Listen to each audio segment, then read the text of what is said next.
waxaa maanta deeq lacageed la gaarsiiyey xerada barakacayaasha warsan ee degmada Garbaharey ee gobolka Gedo. waxaa lacagtaas soo sadaqaystay Nadiifo Maxamuud Yuusuf oo ku magac dheer Nadiifo Qaran. waxaa goobjoog ahaa markii dadka abaarta ka soo barakay lacagta la guddoonsiinayay gudoomiyaha ururka haweenka gobolka Faadimo Nuura, madaxa arrimaha bulshada gobolka Ibraahim Madoobe iyo afhayeenka maamulka gobolka Gedo Cali Jubba. waxaa ka faa'iideystay deeqdan ku dhawaad 40 qoys oo u badnaa haween tabaalaysan oo ay ka muuqato diifta abaarta kuwaasi oo aan haysan hooy, baad iyo biyo. waxaa halkaasi ka hadlay mas'uuliyiinta heer gobol oo goobta ku sugnaa. saaka noo imaaday oo Nadiifo Qaran u soo dhiibtay lacagta wayna soo gaartay, way mahadsan tahay. agoonta Allah la kariyo, wax Allah la qabto, iyadana waa mahadsan tahay. wiilasha noo keenna waa mahadsan yihiin. Nadiifo Yuusuf lacagta inoo soo dhiibtarto wayna soo gaartay. agoonta Allah la kariyo waana mahadsan tahay. wiilashii u soo dhiibtay ajir iyo xasanaad Allah ka siiyo, waa noo keenay. waad mahadsan tihiin. wiilasha saakay lacagta noo keenay oo jimcada way mahadsan yihiin. Nadiifo Qaran wiilasha ay lacagta u soo dhiibtay wayna soo gaarsiiyeen 14% oo salaan hanaga guddoonto walaashayn. agoonta Allah la koriyo, wiilashana madaxooda Allah raajiyo. waxaan maanta soo gaarnay kaamka warsan ay ku soo barakaceen dad Soomaaliyeed ee u dhashay gobolka Gedo kana yimid miyiga fogfog iyo miyiga dhow, kuwaasoo abaarta ay halakaysay xoolahoodina ay dhammaadeen.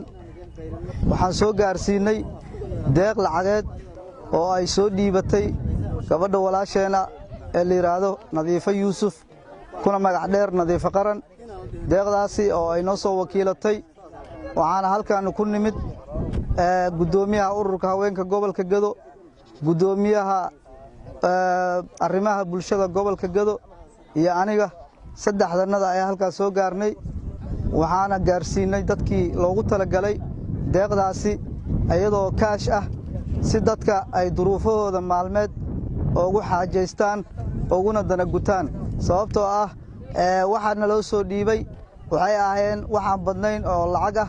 lacagtaasna waxaan ku soo bedelnay shilinka Soomaaliga.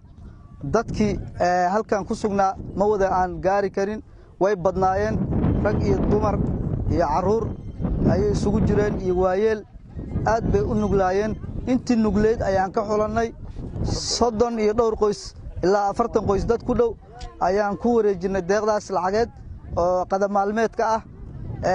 waxaan aad iyo aad ugu mahad celinaynaa walaasheen Nadiifo Qaran. nadiifo ilaahi jannada nuurkeeda iyo nimcadeeda ha ku waafajiyo. ilaahay awlaadda baari ha kaaga dhigo. nadiifo cimri dheer Allah ku siiyo. nadiifo waxaad la baxday ajir iyo xasanaad Allah ka siiyo. nadiifo cadaabul qabriga Allah ka badbaadiyo. nadiifo saa dadka ugu damqatay Allah ma taqaanaa adigana kuugu damqado.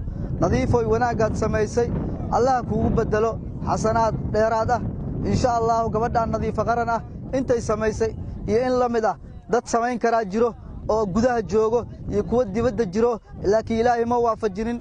qof walba Ilaahay wax siiyay waxaan ka codsanaynaa in ay ku daydaan kabtan Ayuub iyo Nadiifo sida ay sameeyeen oo kale, waayo waxa ay sameeyeen waa wax ku dayasho mudan, waa wax thawaab iyo ajir iyo xasanaad laga helayo, waa wax qofka uu ma taqaanaa aakhiro ku badbaadayo, waa wax maanta kuleylka jiro kuleylka qiyaamo uu qofka uga baxsan doono.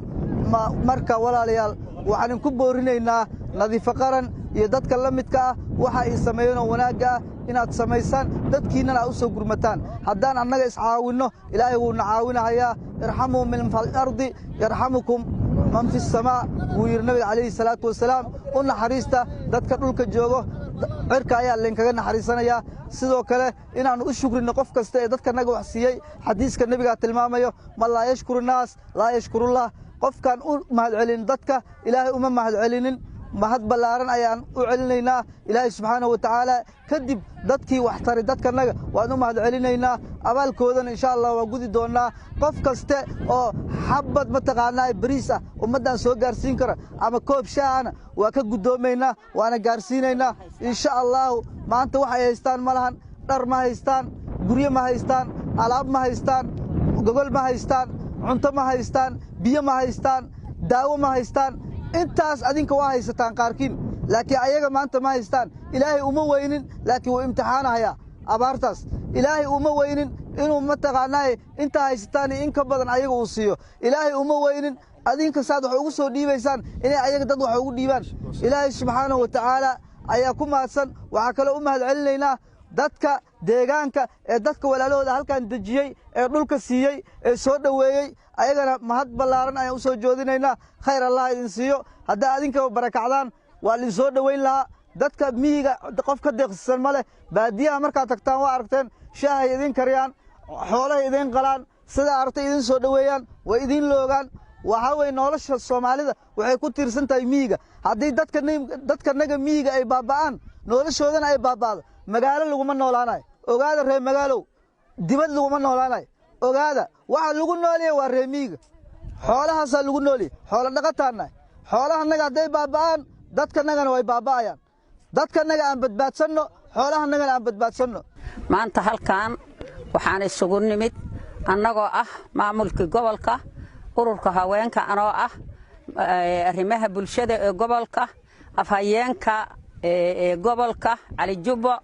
waxaa weeye waxaan u nimid maanta barakacayaasha la dhaha Warsan, dadkaas oo dadkii abaarta soo barakacisay ah.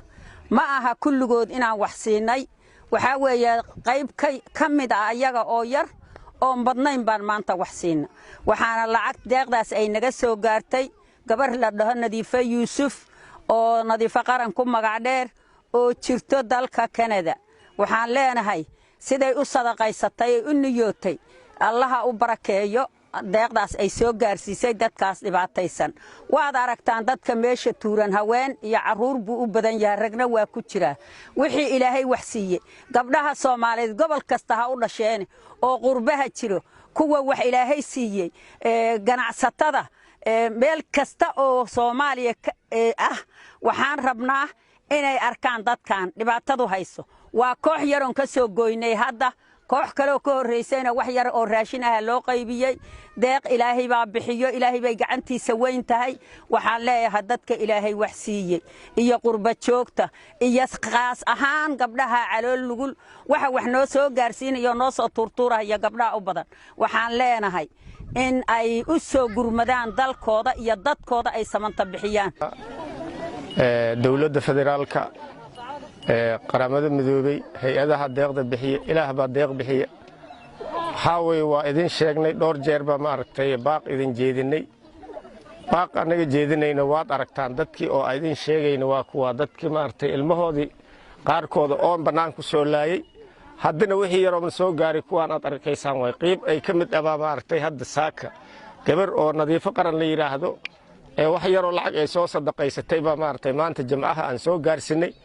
waxaan rabnaa madaxweyne adiga iyo ra'iisul wasaaraha, waxaa weeye wasiirada baarlamaanka dhammaantood hal bil bishii ayada ah mishaar. Weysoona warbaahinta qaranka magaalada Garbaharey ee gobolka Gedo.